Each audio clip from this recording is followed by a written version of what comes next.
Welcome to Sweaty Time Pro Wrestling. Boom, cut you off before we could have a real conversation so I could get in this intro to Sweaty Time Pro Wrestling, the podcast where we watch Lucha Underground. I am your co-host, Sean.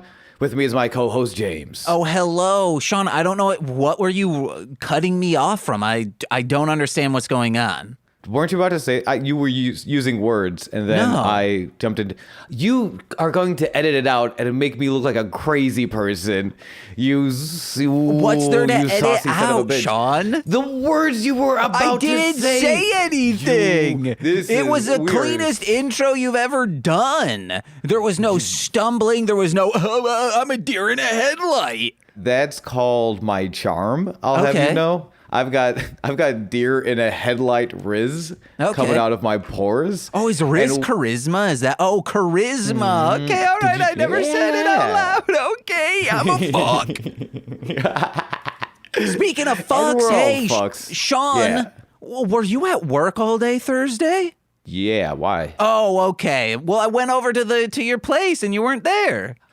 Wait, two things. You saw TorchyBerry? Shout out to TorchyBerry on Twitch. Second thing, I don't live with TorchyBerry. I was seeing all your knickknacks everywhere. I was like, oh, that's a Sean one. I know that's a Sean one. No one else here is going towards the beautiful women of wrestling pinup poster from 1986 because you're like, hey, that same year matches up with the dates of this year now. Okay, two things. First of all, everyone is going towards the beautiful women of wrestling 1987 pinup calendar. 86? You'd be a fool not to. 86 was a golden year for women who were beautiful and wrestled. Second thing is, to be fair, I leave knickknacks everywhere I go. If you look around your place long enough, you will find knickknacks. I actually do have a knickknack over there. I left my water bottle. I still need to pick that up. Yeah, at our place, and I leave knickknacks everywhere. It makes sense that you wouldn't be coming over to get that because I saw many water bottles exactly like that over at your place, and I'm like, well, that's Sean. Yeah, knickknacks means water bottles, correct? Yeah, knick-knack, patty, whack me off and feed my bone to that pussy. That's what I've been saying. Oh, but yeah, I had a pleasant time at Torchy's, aka your place, teaching her how to use Audacity. I don't know what Torchy is doing with Audacity, but y'all, if you're not following Torchy, you should do that. She's a good friend of ours. And it's crazy, Sean. You live so close. To you? Yeah. I don't live there. Yes, you do. No, we've gone over it multiple times if I lived there, you would not have had so many text messages from me being like, I'm 30 minutes late to the recording. I'm so late. I hate these buses. The city of Chicago wants to kill my soul. Oh, wow. I would just walk. I have there's a lot of text messages we share where I'm just like, I'm sorry I'm late. I'm so sorry I'm late. It's also crazy that just get a scooter. It'll take you 22 minutes to get here. From my place, my actual place, not my from fictional Torchy's location. and your That's place. not where I live. Welcome to Sweaty Time Pro Wrestling, the podcast where we watch Lucha Underground. We are at Season 1, Episode 31.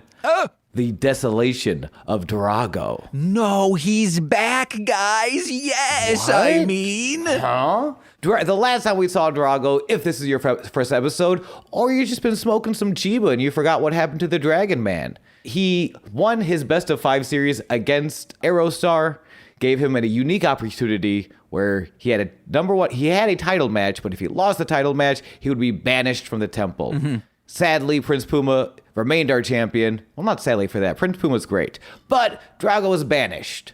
However, maybe there's a loophole in this episode. We don't know. All we know is it's Drago on the temple roof with bat wings. If the only sad thing is if he lost and Conan retained the championship, I'd be like, get that fucker out of here. Man, what are you talking about? No, that's my headcanon. That's the fan fiction I've been writing for the 17 plus years. Yeah, well, guess what? I bet Conan also believes currently in this season he is also the holder of the champion belt. Because he's like, Puma wouldn't have been here if it weren't for my guidance. Quick tangent. I know we don't talk a lot about modern day wrestling. Do you remember Christian of Edge and Christian from WWF late 90s, early 2000s? Yeah, I also remember Christian from Jesus Christ. All right. This is not a Veggie Tales podcast, and it will never be will turning be. into It will one never if be. you fuckers don't tell your friends to listen to this. Please, I cannot afford to watch the Veggie Tales. I beg of you to listen.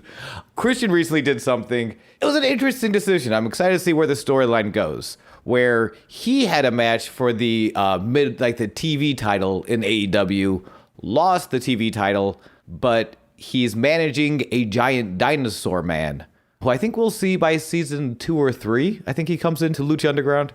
But the giant dinosaur man won, and Christian spent the entire time holding the title like he had just won it. Hell yeah. And it's going to be this very interesting, pretty much what you just said Conan would do, but never would, because Conan is an honorable man, even if Vampiro is too blind to see it. I'll just say this real quick, guys.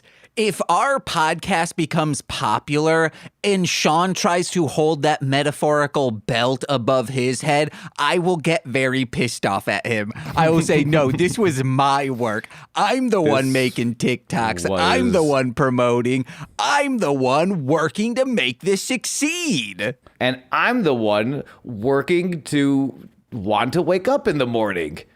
That was darker than I meant it to be. Yeah. And I can only apologize, much like Vampiro can only apologize for his actions last week when he came in to defend Sexy Star from Pentagon Jr. He got involved. He broke a mirror using his own head. He listened to the voices in his head that he broke with a mirror. Also, Vampiro is saying, oh, that wasn't my place. That wasn't my job to do. Guess what, dude? Someone else isn't doing their job. Security isn't. Dario isn't. Someone needs to be telling Pentagon Jr., hey, you can't keep doing this. Or the other people in the back of the locker room need to just walk up to Pentagon at, 10 deep and be like, all right, I'm sorry we have to do this, but we're not just going to break your arm. We're going to break the other one and your legs and then your neck. Nah, dude. Religious freedom. It is Pentagon Jr.'s religion to break these workers' arms without health insurance or good contracts. Man. No, yeah. So really, it is Vampiro stomping all over his rights. And I don't know about you, but I believe in freedom of religion. And Pentagon Jr. did nothing wrong. Every episode of Bible Man you've ever been on says otherwise, Sean. What? Huh? Oh, man, I don't retain any of that information. I can't. Hey, real quick, guys. Yeah. Drago is actually a bat now. Yeah. He's got bat wings, and we'll get into it later on when he shows up in a match. I have some notes on how he's entering and kind of the entire vibe he's giving off. Yeah, while Matt does thank Vampiro for doing what's right, headbutting the damned mirror. And we cut to the ring where Dario has an announcement and a microphone. He announces Ultima Lucha, a major season finale-like event. Hell yeah. So right now tonight we will have a number 1 contender match. Yes. With a bunch of dudes who Prince Puma has already whooped. Cage, Hernandez, Cuerno, and Phoenix. JK, Mill killed Phoenix last week. So it's just gonna be a 3-way. Mill killed that birdie boy. Oh, I miss him. Also, hey, it's Blue Demon Jr. Yes!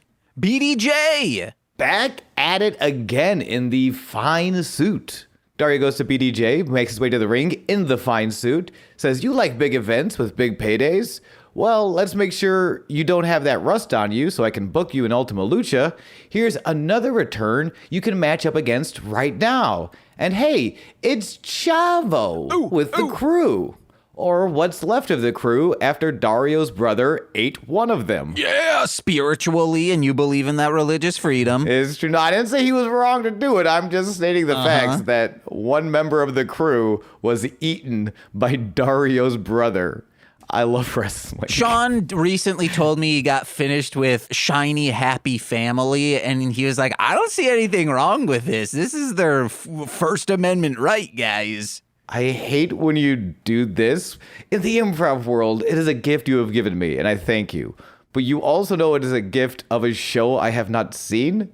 so I can't really refute it. I'm pretty sure I'm not supposed to root for them. Oh, yeah, absolutely. That's you don't want to. No, thank you. No, it's because we talked about it last week. It's the I have a bunch of kids and I'm Mormon. We're also evil people Not documentary Mormon. show. Mormon-like? No. What are they? They're, I guess, Protestant. Like, they're of That's some Mormon. weird sect. No, it's not. All Christians are the same. Oh, because you're like, hey, I'm the real Christian. I'm Catholic, fuckers. I absolutely would never say that. Yes, you do. You've said it Catholics so suck. many times on Bible, man. We've recorded that. There is evidence of me never saying that. You're like, oh, boy, do I reminisce and I feel nostalgia, no glasses on me about my days in Catholic school. Hey, if you're a Catholic out there, get fucked. And if you're Christian out there, get fucked. And if you're Chavo Guerrero, who shows up in full gear to go against Blow Damon Jr., in his fine suit, anything goes matched. Hey, Chavo, get fucked. It's Suit Damon Jr. versus Chavo. And Dario says, hey, Blue Damon Jr., you're Lucha Libre. And I'm like, no, he's not. Last I checked, it was a little man named Jack Evans. Jack Evans is Lucha Libre. If you do not respect that, you clearly do not follow him on Twitch. Guys, Yes. Chavo Guerrero flip-flops more than Mitt Romney in '08, babe. God damn it. Into the match. He does flip-flop a lot because Suit Damon Jr. has no hesitation in his dress shoes and his fine shirt to immediately rush Chavo as soon as the bell rings. He flip-flops what? Like Mitt Romney in 2008, baby. I was just looking for the babe. He flip-flops, babe. Okay. He flip-flops, babe. However, the numbers game eventually catch up to Damon as it is an anything goes match. There is no disqualification, which means it's essentially 3-on-1 the entire match as the crew hold Damon down. Chavo whips out a kendo stick. They rip off his nice shirt so that Chavo can start slapping him in the chest. It's a mean bugging. Eventually, the crew hold down Blue Damon Jr. for Chavo's Frog Splash, the victory at 3 minutes and 5 seconds. And they noogie him real good. They noogie him real good. It's brutal. Then we cut to inside the temple front doors. It's Drago with bat wings. I still have more. I think we should be saying like, hey, before we go on to the next thing, you got any notes? I would, but it was 3 minutes and 5 seconds. Well, Vampiro, I thought you would have this notated. Vampiro about Blue Damon Jr. is like, man, I hope Chavo whips his ass. I don't like Blue Damon. And I'm like, why? Why don't you like this man that is revered by everyone? It's secretly Conan. Oh, it's not. That's not true. That's why he was limping. I really did appreciate how I took a hit off my vape pen and James started coughing. Oh, I've been just taking tortillas and eating them as snacks throughout the day when I'm like, well, I have to do something. I should be eating a meal, but I don't have time to really relish in it. So I put some relish on a tortilla and I eat that. And I think it was some of the corn tortilla in the back of my throat. Oh, okay. Also, I noticed during the podcast when you don't have time to actually chew, but you are still you still want to get that tortilla goodness inside of you. You have been smoking tortilla chips. Yes, I've been smoking in both senses, like the literal sense, which is, like a smoked salmon. Yeah. I smoke them, and that just makes it easier to smoke it like a J. But when I don't have time to smoke it, I'm just deep throating them, letting it slide down my gullet. Oh, hell yeah. Well, let's slide up to Dario's attic brother prison. I don't know what else to call this room. I don't know, prison. Yeah, but it's an attic brother prison. It's a very specific prison. The jail cell. Where Black Lotus has been locked up. And Chavo addresses Black Lotus, captured in the cell next to the man who's killed her family. And Chavo apologizes, it's just business. Black Lotus responds, you're a liar. Chavo says, I'm a Guerrero. It's very interesting. He's getting cocky. Ooh. Like the fact that he just did what he did to Blue Damon Jr. The thing that got him blacklisted from Mexico that has all these assassins and hitmen after him, he just did it all over again because he thinks he's safe. Well, he is now. I don't, Chavo. I would watch my bag if I were you. If I knew that someone I was aligning myself with for protection had an individual that eats people's heads off, I'd be like, you want to know what? I'm pretty safe right now. I don't know, man. I eat people's heads off, and like, I don't feel safe. I just feel hungry all the time. There's a Sid Voorhees song that we should remake, and it'll be, I'ma eat your head off. I'ma eat your head off. Oh, man, I'm going to eat your head off in the temple bathroom. That's right. I'm giving blowjobs in the stalls. Yes. As using Dario. so much tooth. Just one tooth, but it's a good one. Dario can't even wash his hands without getting pinned to the wall by Drago. Yes. And the bat wings and everything. Drago maintains he was a former contender for Puma's title. He wants in on that #1 contendership match. And Dario has to relent that the mighty Drago has found a loophole. Basically, he's been like, that's true. You're a #1 contender. You do qualify. And since Phoenix has been mutilated by Mil Muertes, yeah, you in there. Get it. So Drago is now in the match. It's back to a fatal 4-way. But if Drago does not win tonight, he'll not only remain banished, but he must leave his mask behind. I don't get that. He must unmask. How? He's not wearing one. He's a dragon, right? So I don't think they ever said that he wasn't also a luchador. If I had to guess, I think it's the mask is turning him into a dragon. Oh, okay. Because he always had the five fingies, 2 thumbs, like nipples where nipples should be. He's always looked like a human, but just also like a dragon at the same time. Sir, I've seen Shrek hentai. Dragons got titties, all right? Okay, the titties is not fair.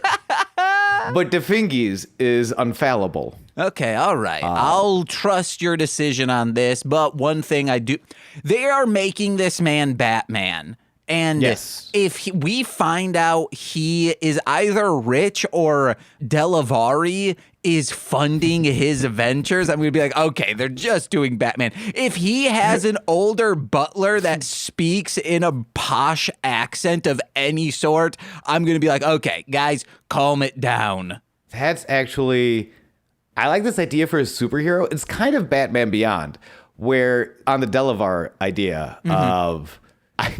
it's not Batman in that I pay my own way. I'm a billionaire and I bought all this expensive crime fighting gear. I'm essentially being sponsored by a rich person. Yeah.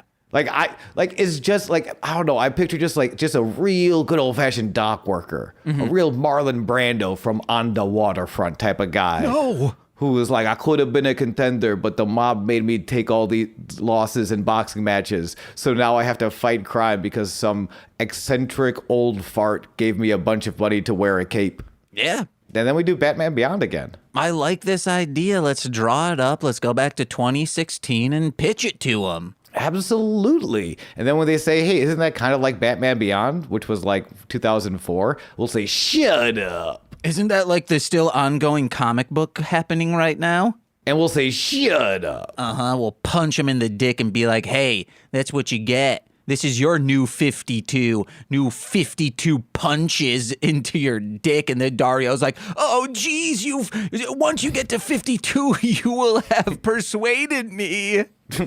As he's sweating buckets and just like drenched everywhere. Doing a terrible job of covering up his very obvious kink of being punched in the dick 52 times. And he's reaching over to snort cocaine while getting punched. Oh, hell yeah. Sipping that thin gravy. Oh, yes. I forgot about that. There's no thin gravy in this episode. We have to make sure you guys know that anytime you see brown liquid in a little glass with ice in it, that's gravy, Daddy. Now, if it's brown liquid inside a duffel bag near Chavo's locker, that's diarrhea, guys. Don't drink it. Do not drink the Chavo. There's another match happening tonight. Do you want to talk about it? Yeah, let's go for it. Also, too, the people on TikTok listening right now, I'm sorry I keep clipping the inside jokes. Listen to the full show so you will know what the fuck we're talking about. Yeah, and then take a shit in Chavo's bag. He deserves it. Go to the set of Young Rock season 4, maybe, and find him. He'll be training actors to do wrestling maneuvers, and then you'll be able to say, oh, he's distracted, but he knows what's about to happen. James, I am so sorry to do this on podcast. I don't know if you've seen. You're already crying. I know. I'm just being optimistic. Maybe Hulu will pick up the show. All right. We should clarify to our listeners. James's favorite wrestling show, Young Rock, has been canceled. No, I think Quibi's gonna make a turnaround and Young Rock season 4 will happen. James, I have even more terrible news. I don't think Quibi exists anymore either. No, that's what I'm saying. They're going to make a comeback. The branding on Roku TV because they bought all the original programming, you know? Okay. Why do I know so much about the biz? It's because I need to make sure Young Rock season 4 is going to happen. It needs to happen. Chavo needs a job. Oh my gosh. Well, these three fellows just found themselves a new job as goons. The former goons of Mil Muertes, or current goons. They have a name now. They are the Disciples of Death. Yes. With Katarina taking on Bengala, a returning Masquerita Sangrada, and a returning Pimpinella Escarlata. Yeah. We have not seen Masquerita or Pimpinella. I believe it was Pentagon that took them out, right? Yes. Yeah. Well, they're back, and they're having a good time. The goons make their first entrance. Not as much a good time. They're fucking with the lights. They've got a whole atmosphere about them. It's terrifying. I'm quaking in my little boots. I had to put on boots to watch this match. I was quaking so hard. Man, I heard the best boy on set hated them so much. Oh, no. Wait, who's the best boy on set? The best boy. That's their name. They're in charge of, like, the electricians. And why do I know this shit, Sean? I mean, why don't you know this shit? I work in a smoke and vapors shop. What the fuck are you talking about? Eat shit. You were or will be also a professional actor. Yeah, man, but, you know. They're in charge of the lighting and shit with the grips, you know? The best boy, I believe, is kind of the supervisor of all those dudes. Okay. That's now that you say it, it sounds familiar. I'm never getting cast ever again after this episode comes out. Yeah, especially because we're about to be popular after I post that TikTok. Oh, hell yeah. We're going to be motherfucking Elphaba from the Wicked series. The wickedly talented Elphaba. Ooh, the wickedly talented Mr. Ripley. Ooh, the wickedly talented motherfucking Pimpinella Escarlata is back. The liver of the free life is dancing with the fan in the front row before entering the ring and then dancing some more. Yeah. And kissing. Only way to stop Pimpinella Escarlata is to jump them before the bell even rings, but it doesn't stop them that much. Is there any more of a power move to just be like, to just dance in your opponent's face, and then when they punch you, just be like, no, if you're going to hit me, you fucking hit me. Mm-hmm. Until then, I'm going to keep dancing. Cha-cha-cha-cha-cha-cha. That was my maneuver whenever someone would try to fight me. I'd let them punch me and I'd just go crazy. I'd be like, yeah, that was pretty good. And then they're like, oh no, what did I get myself into? Hell yeah. Unfortunately, the goons never have a second to ask, oh, hell no, what have I got myself into? They do have the power of the rebel held by Katrina at ringside. No. And they're all fueled by death and some crazy evil shit. Eventually the goon avoids running into Pimpy's ass, but can't really do anything, can't get anything started against Pimpy. Tags in Bengala to stay fresh. Bengala is a white tiger. Yes. And it looks very cool. It looks cool, but the practicality of having a fur mask, I think would just be stinky and hard to clean. Nah, dude. I wasn't sure how I was gonna feel about that, and then I immediately remembered. I think it was Violent. It's Violent J's daughter that they have the picture of them at the FurryCon together, and I am convinced there is no power greater than the power of a furry to remain sweaty and stinky and still ready to fucking go at any given time. Okay, all right. Bengala gets the hot tag, or not even a hot tag. Like Pimpy was on top, just tagged in Bengala to kind of stay fresh. Misses series of cat puns. Bengala back handsprings through double team attempts, slides out double trip, springboard moonsaults 2 goons, but is caught by a third. Dang it. And that's kind of where it is. Similar to crew style matches, but a little cleaner. I hate to say it now that one of the crew's heads has been eaten by Dario's brother. It's fine. But like, no, yeah, because like they were, this, like even the triple threat match, we talked about like how scary some of those, they kind of got with some of those spots.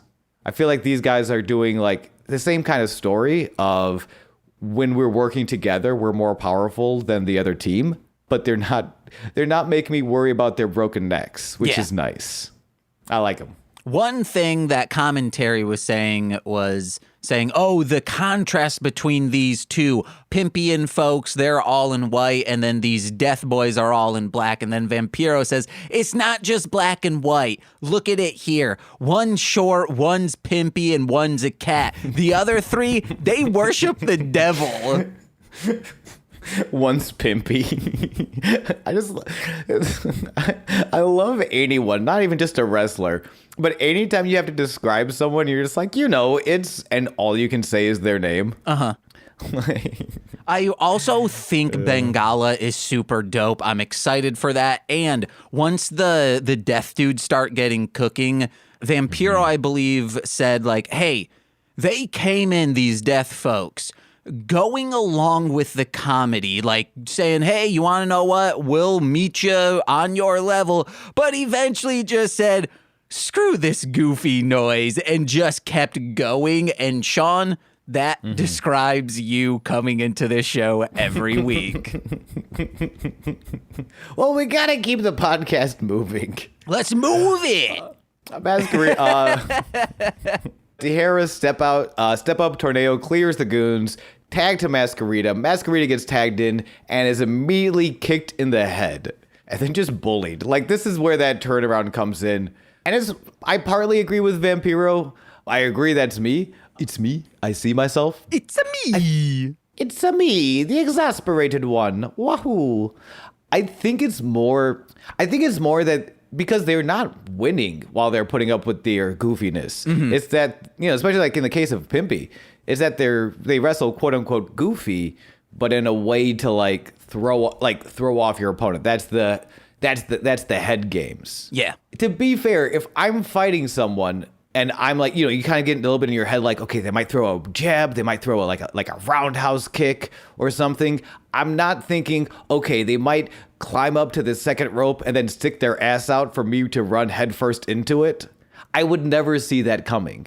But that is something you need to worry about if you're wrestling Pimpinella Escarlata. That's my same angle whenever I have to get my car repaired and go to an auto body shop. I just act goofy. I'm putting my ass in faces. So then they're kind of like, okay, we're not going to screw this person over. We want them out of here. Get out. Just whatever money you're willing to give us to get out of here. Mm-hmm.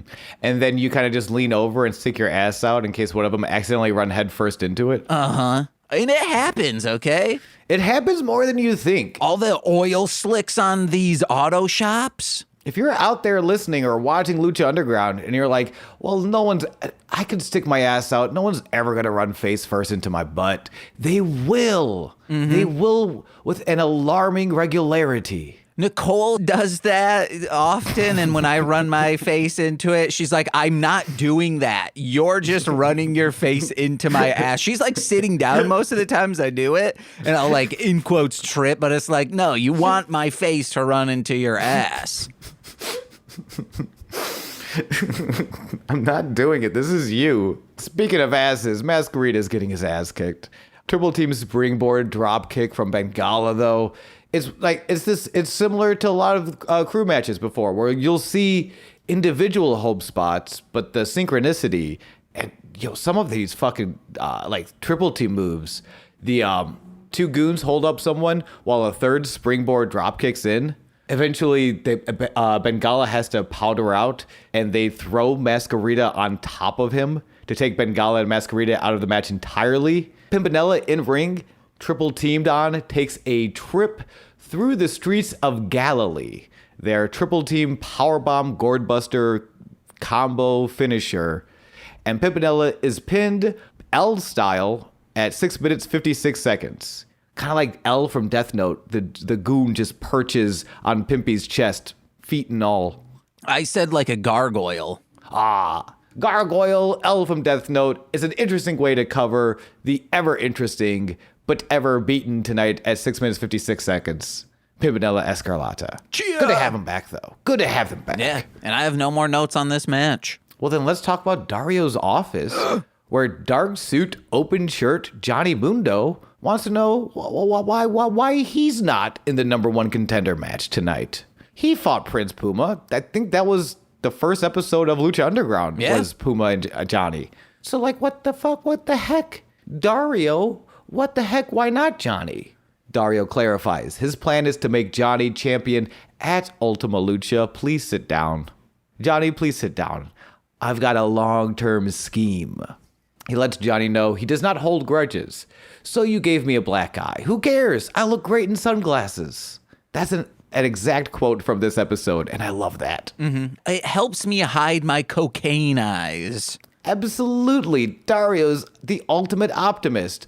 So what, my brother enjoys the taste of flesh. I can use that to, like, make my goons even stronger by taking out the weak ones. I actually don't think he's eating the flesh. I think he's, like, puncturing the top of the head and then sucking everything out of the skin, and then like a foreskin flopping off from the neck hole, the face and head skin just flops down. I would add to that, I don't think he's sucking up the blood based on how much blood was splashed onto the faces of the other crew members. I think it might just be bone. Can you get bone marrow from the top of the spine? Maybe, but what could be happening is he's squeezing the midsection to pop up everything else, and as that pops up, that's when blood starts volcanoing out. That's it. So he's creating like a fountain situation where there's no way I could catch all of this blood in my mouth, but I'm going to get a lot of it. It's like when you're super thirsty and you're drinking so much water and it's just falling down, or when you wake up in the middle of the night as a kid and for some weird reason you're craving milk. So you go downstairs and you're like thinking you're about to die if you don't drink this milk right away. So you just say, screw it, I'm not even going to pour a glass. I'll drink it right from the carton. I'm sorry, I cannot relate. When I'm super thirsty, I look at my 1986 pinup of the beautiful women of wrestling. Yeah. Wow. Anyway, so because Dario does not hold grudges, and especially because Dario fell in love with Johnny after seeing him send Alberto through the glass of his own office. Yes. He wants to see Johnny defeat Puma for the title in an Iron Man match next week, so that Johnny enters Ultima Lucha not as a number one contender, but as the champion himself. Oh, Sean.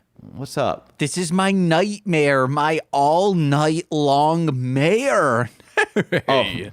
I wasn't sure if you remember that on paper you hate Iron Man matches. Yeah, I heard this was going to be the only match, and I'm like, there had better be a lot of backstage story bullshit happening during this, or I might just check out.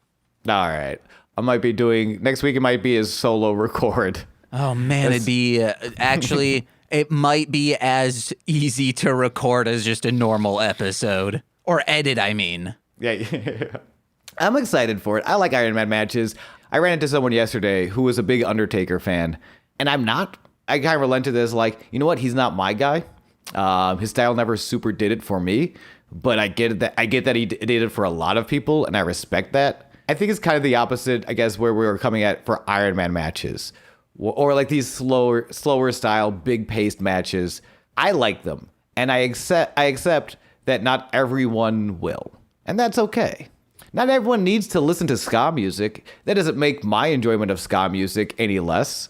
I just get it's not for everyone. I hate Iron Man matches, and I will convince everyone else to feel the same way, okay? Oh, well, that sounds like a really pleasant person to be around. And you're going to find it all out. And everyone will leave next week's episode hating Iron Man matches because, where's Tony Stark at? Where's Ned Stark at, okay? Yeah. Where's Ghostface Killer? Is that Iron Man from the Wu-Tang Clan? I think that's Ghostface. I don't like them. I know. You don't like anything I like. You I son should of a say, bitch. I understand that they are good. They're just not for me. Oh, interesting. And now tell me again how you feel about Iron Man matches. You want to know they're not for me, but if you like them, too bad you're wrong. Well, too bad if you didn't want to see the main event because we're there, Daddy. Well, first, I do like how Dario, the new monikers he's given Johnny, the real Johnny, the bloodthirsty arrow, the breaker of man. Yeah, or guy with his chest out and looks good in a suit. Or Nitro. Two of those may not have been real. One was. He used to go by Johnny Nitro. Yeah, but it wasn't from Dario. Yeah, well, he could say, like, hey, I like how explosive you are, like nitroglycerin, babe. Or he could be like, hey, I like when it's dark outside and you go into a single file line and it becomes a night row. Ooh, I like that. I worked so hard for it. Could you hear me? Could you hear my flop sweat as I was going through it? It was a struggle. I also like it when on Dirty Jobs, it's, sunset and then we get a Mike Nitro. Or like when you're trying to cross a bridge and there is a creature underneath that tries to stop you and you say, nay, nay, nay, I will say, Nitro. Or I love it when Nicolas Cage, back in the bootlegging days, he's running from Canada into America, sending booze everywhere on a boat, and he's got to do it in the evening time for a night row. Night row. I like that. James, save me. Hey, man, this next match has got a bunch of people in it. That's true. Is the number one contendership fatal 4-way match to determine who will be the number one contender at the Ultima Lucha season finale-like event. It will be Cage versus King Cuerno versus Hernandez versus Drago? ? Whoa, he's Batman! Wow. And Melissa Santos announces that Batman's mask is on the line. Oh, yeah. And Hernandez claps. Hernandez couldn't help but grin and smile. He's trying to look cool and composed and like menacing. But I bet when he saw the intro that Drago was doing, he's like, this is cool. I like to think that he was like, this is pretty cool. And then his mask will be on the line. Yeah, good. Fuck this guy. He looks too cool. I need that mask for my own. So during this match, it revolves around his mask. Real quick before we get into the match, if you defeat Batman in the street, can you take his mask and become Batman? Yeah. James, I have a new plan for life. I'm going to defeat the Batman. How? Ooh, I didn't think that far ahead.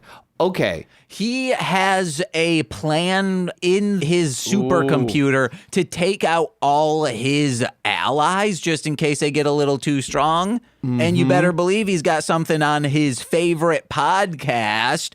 He is one of our two listeners, Batman, and this man named Bruce Wayne. I'm pretty excited. Oh, interesting. But we discussed something. James, if you remember but moments ago, we've already discussed the perfect plan for which nobody can come up a plan against. I'm sticking my ass out, baby. Oh, okay. Yeah, I'm a Batman running straight first into my rectum. Pimpinella Escarlata style. Get it on camera, send it to the paper, and all of a sudden he's canceled. Yeah, and also unconscious because I have buns of steel. I've been working on my ass, and it's nowhere near a mill ass, but those are my aspirations. My aspirations. Ah. All right, so we got plans to get... Okay, so tight buns, destroy the Batman, meet Mil Muertes. Yes. Let's go. My aspirations do make my ass perspirations, okay? Nice. Well, I'm getting sweaty as this match begins. Oh, I had some Are stuff. we ready? Do we have more?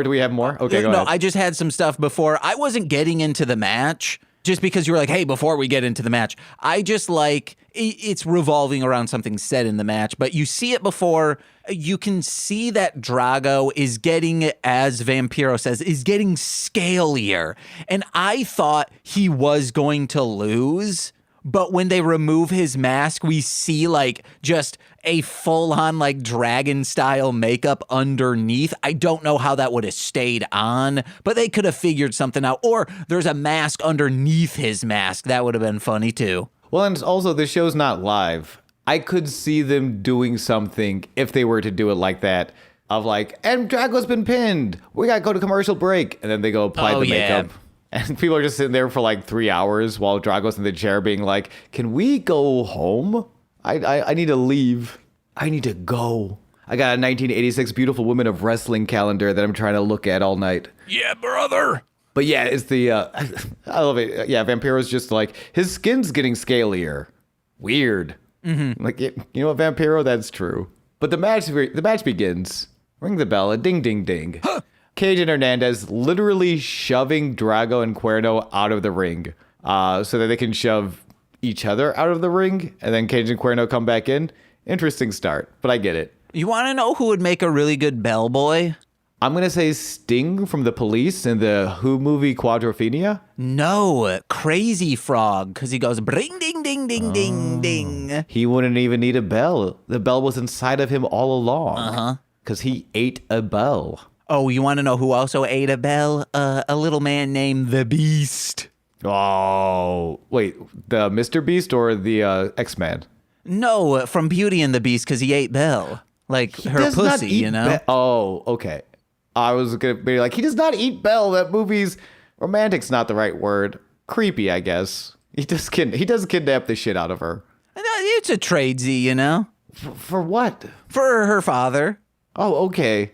That's still not great. That was her decision to go into the castle, okay? I want everyone to be aware of this. No, it's her decision. It's a shitty decision to have to make, though. And then she fixes him, literally, and this entire castle. Mm-hmm. Which is also not a great message. Hey, if you get kidnapped, you can just fix them. It'll be fine. Again, not kidnapped. Although, like, we're also watching a show where we've gone on record how many times the major hero, El Drago and Azteca, kidnapped, rescued Black Lotus. Yeah. Like, aggressively. So, like, duct taped, gagged the mouth, threw in the trunk of a car. He had a front seat. Uh-huh. He was driving a 2-seater. She could have ridden in the front. It was a giant car. It was a big car. I've distracted myself with terrible... Also, so everyone Terrible knows examples. I'm obviously joking. Belle, like, she's in a bad situation. It's one of those. I'm curious if what is worse, Ariel or Belle, as far as like the long game of like you watch the full story and you're like, that's kind of an iffy message. I don't know. I don't know either, but I'll raise you one worse, okay? Okay. The dragon from Shrek. Wait, how was that worse? She's getting fucked by that donkey. That's awesome. No, man. Why not? Dude, she getting fucked by that donkey. No, that's not enough to fully penetrate and hit that G-spot. Yo, man, you don't know how big that donkey's dick is. Oh, dang, you're right. It's bigger than Shrek himself. That's what I heard. He's got an innie that then comes out when he's ready to fucking go. If you were to cut his penis off from the base when it's erect, just a flood of blood, the Shining style, would come out. If I ever have to sneak into a room that is being guarded by the Luchador Drago, I think I would dress up as a donkey as a distraction and then send you in from back while I'm blowing Drago in the bathroom stall. Oh, dang. But as a donkey, so it's not weird. Oh, no, absolutely not. All right, cool. There's a match, right? Yeah. All right, cool. It's pretty neat. It's cool. I'm not gonna lie. As soon as I saw Drago bring the face buster back, I got very excited. And Hernandez military pressing Cuerno, which is the big. He just kind of picks him up overhead and then lets him fall behind him, and then they close up on Cuerno's face, and he's like, "What?"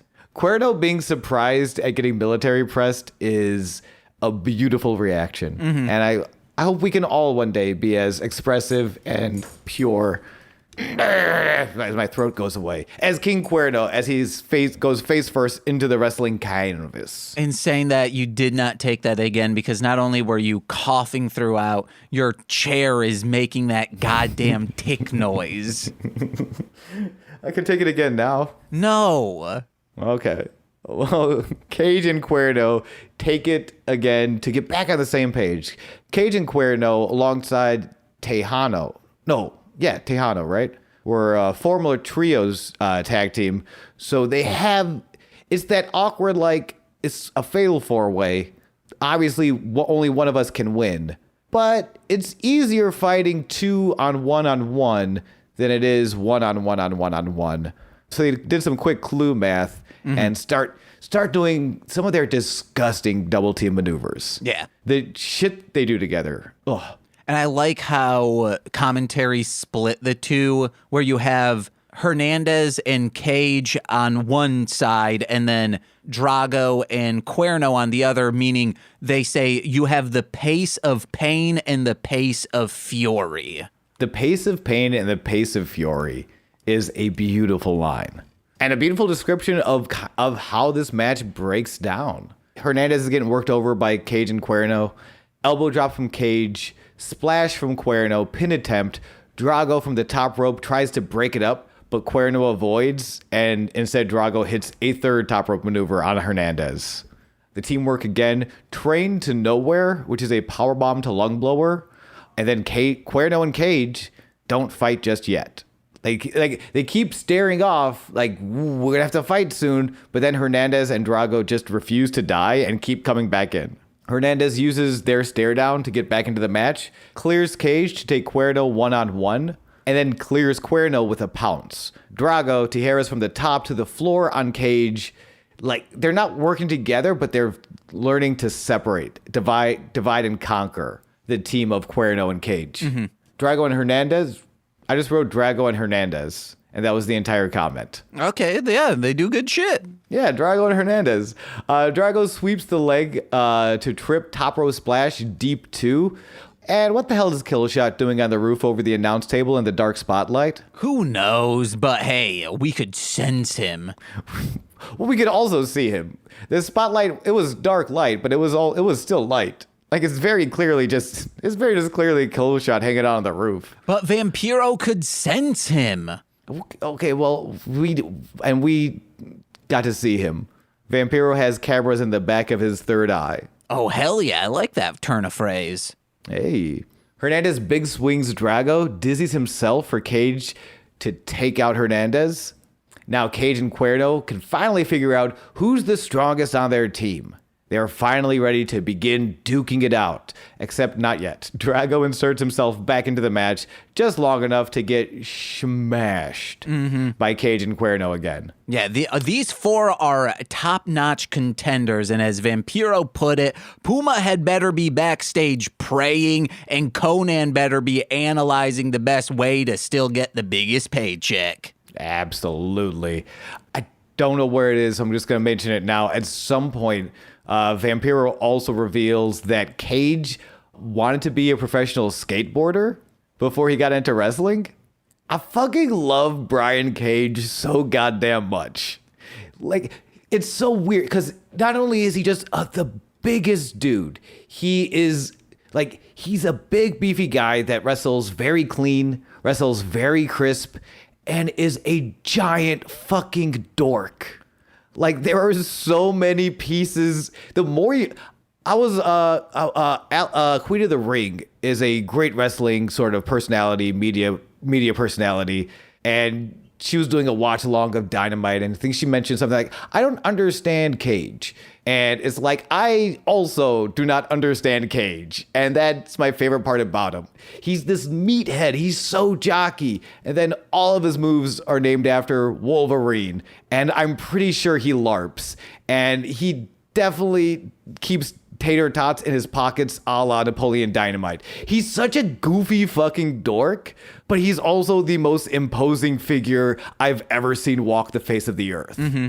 And a big thing Vampiro was saying was like, oh man, what's he have? Just I forget what implement thing. Like, oh, he must be using a car as a skateboard. That dude's huge. Guys, this would have been years ago. He would not have been this jacked to be a skateboarder. At most, he's probably like a Mike Valley type where it's like, oh, you're still jacked and ripped, but you're not a machine. He's not just jacked. Like Mike V is, how tall is Mike V? I'm check. Curious. I'll pull up some stats. Yeah, let's see how tall Mike V is. Because Mike V is, I feel like, stouter where like Cage is still a big giant. Like he's very tall in addition to being very jacked and being a fucking goof. God, I love him. He is 5'10". Mike V is 5'10"? Yes. That's actually pretty tall to be that like sort of stout. But I think Cage is still like what, 6'3", 6'4"? I'll look at it. All right. I can also look at it. Brian Cage, Yes. 6 foot. He's okay, 6 foot. So not okay, so like 2 inches off. That's not too different. I just love that Cage was also a skater boy, who women would say "see you later, boy," and he would say, "I'm gonna read my Wolverine comics and watch my favorite Sting matches and Chris Canyon matches." And like wrestling's also very dorky. Like I love it. It's super fucking dorky. There's a Batman. There's a Batman in this match. Wrestling is dorky, and for this just huge ass fucking dork to be working so well, it makes me so happy. Ass dorks. I'm an ass dork. I'm a dork for ass. I love Cage. Speaking of him just flipping off top ropes, it was great. Yeah, Cage hits a very Chris Daniels-esque moonsault. Chris Daniels, of course, the innovator of the best moonsault ever, named the best moonsault ever. Beautiful moonsault from Brian Cage, though. Drago topes Cuerno. Hernandez motions to run for his own tope, his own dive over the top rope, but instead runs into the fist of Cage. Oh! Cage Irish whip, clotheslines Hernandez. Hernandez ducks and instead gets his dive in. I love that. Like, I'm going to dive. Nope. Yep, I'm going to dive. After that, Cage says, fuck it, climbs to the top rope, moonsault again to the floor on Hernandez and Drago. Cage then picks up Hernandez and Drago, a little bit of that teamwork coming back, gets ready for Cuerno to hit that arrow of death suicida, pulls the arrow back, looks up, sees Killshot, points the arrow at Killshot, fucking nails the arrow of death, but Hernandez avoid. Cuerno only gets Drago and Cage.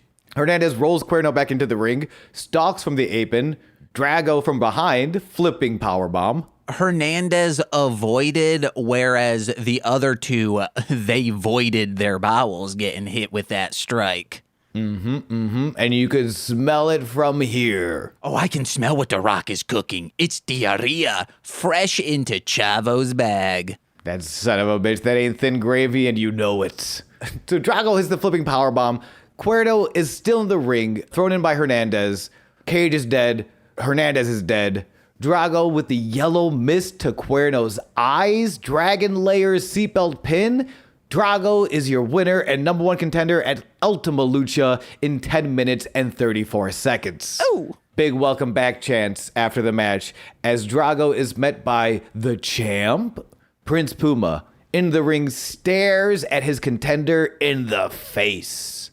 While from his office, Dario peeks through his little blinds, his little peaky blinds, as a finger no-clips into his office, tapping him on the shoulder. And who does that finger belong to? Who could possibly be the possessor of that finger? Who's got a hand that ends with a finger that no-clips into an office to tap the boss on the shoulder? Why, it is Katarina, of course. Well, he turns around and it's technically no one. That's actually true. First, it's no one. Then he turns back around, and then he's like, I'm going to turn around one more time. And Katarina's in his chair. Which I would be like, ma'am, please, you need to stop doing that. I have a pacemaker. But, like, on the other hand, if I had no-clip superpowers, yeah, I would never knock on a door ever again. I feel like that's all I would do. Also, my pacemaker doesn't set the pace of my heart. It sets the pace of pain and the pace of fury in me. Yeah, and my pacemaker is just Jerry from Jerry and the Pacemakers. And it does nothing to save my health, but it does give me a funky beat to dance to. A boo-boo-dee, da boo-boo-dee. Katrina informs Dario of his mistake, not including Mill in that number one contenders match. And he's like, well, I didn't want to. So Katrina chokes Dario with his own key necklace. Starts accusing Dario of being in Mill's way. And the weaselly, ever fearful, ever choked Dario Cueto exclaims, in two weeks, Mill will challenge Drago for his Ultima Lucha contendership. Oh, hell yeah. And Dario is loving this choke out. Yeah, but he has to pretend he doesn't.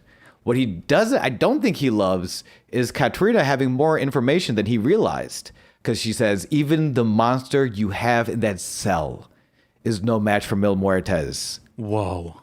Katrina and Mil know about Dario's head poppin' brother? What damn she's gone. And we go to black.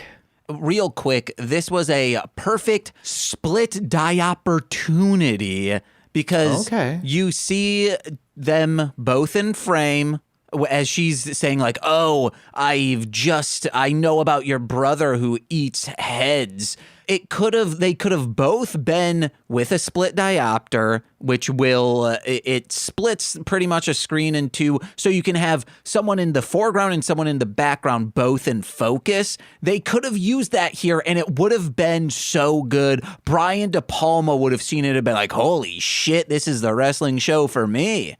Why do you know so much about the business? I don't know. I watch YouTube. Like when I'm watching YouTube shit, it's like learning things. Oh, man. Well, if you want to watch something where you will learn absolutely nothing, I guarantee it, come on over to twitch.tv/Goose Von Kaiser. I will remove brain cells from your mind. Yeah. As smooth as your brain will be as smooth as Sean's abs. Yeah, baby. Smooth and squishy. And hey, guys, if you want to find out about me, hey, head over to twitch.tv/mostly speaking Sentai while you're giving Goose a follow. I'm streaming, doing Final Fantasy V currently, and I get high every Friday and play Wheel of Fortune. I'd love more people to be in that chat while I'm stoned, or then it kind of just gets scary. And then please head over to mlmpod.com to find out about information on my other podcasts and listen to my music under Marshland Monster. New single with Dragon Boy Suede dropping July 7th, and the instrumental album of all of the Horror Crunk Entertainment remix album, that's all dropping like the first Friday of August. You can find it out yourself. And hey, best way to support us is by heading over to patreon.com/MLMpod, where for $5 a month you get exclusive content every single Friday. It's a very fun time over there. Check it out. But if you're feeling gracious and maybe want yourself promoted a little bit, do a $10 patron where you'll get all of the $5 stuff, but monthly content including straight to Patreon. That's real fun. And you get your name read on every single free feed podcast. So let's begin with those. Where is that list? I don't actually know, but I am on pins and needles to find out. Starting with Steve F. So you gave me a black eye. Who cares? Eric Berry of Ranger Command Power Hour. So you gave me a black eye. Who cares? Alex Z. The Waz. So you gave me a black eye. Who cares? Orion. So you gave me a black eye. Who cares? Jordan B. The Chaos Witch. So you gave me a black eye. Who cares? My big old brother in common law, Joshua Jakis. So you gave me a black eye. Who cares? From a sweet child of time, it's Steve Barnes. So you gave me a sweet black eye. Who sweet and cares? My mother. Thank you for giving me a black eye. Lil Corey's BFF and soon to be your former roommate Shane. So you gave me a black eye. Who cares? That Fed. So you gave me a black eye. Who cares? Twitch.tv/core winning. It's Corwin. So you gave me a black eye. Who cares? And our friend, the lovely, you know them from the Rom Complex and Formulaic and twitch.tv/R2Shelby2 and soon to be a hit single that I wrote and produced, R2 Shelby 2. So you never invited me on the Rom Complex. Who cares? Oh, and you better believe I'll be going on again to promote this single when it's out because it's just about the movie Bedazzled. Um, And that's a rom-com, bitch. yeah, so you're Brendan Fraser. Who cares? Yes, and then that'll be every time I've gone on, I've talked about a Brendan Fraser movie. Good. And then we'll be doing The Whale on my third appearance because he's romanticizing about all that gay pornography he's jacking off to. Yeah, and I will have seen The Whale by then, maybe. No, It doesn't matter. No. I'm not invited. Yeah, I will probably do George of the Jungle. Oh, as strong as he can be, he better look out for that tree. George of the Bunghole. Whoa, run into my ass, daddy. Yeah. And I am the new Batman. And I'm James. Bye-bye. Bye.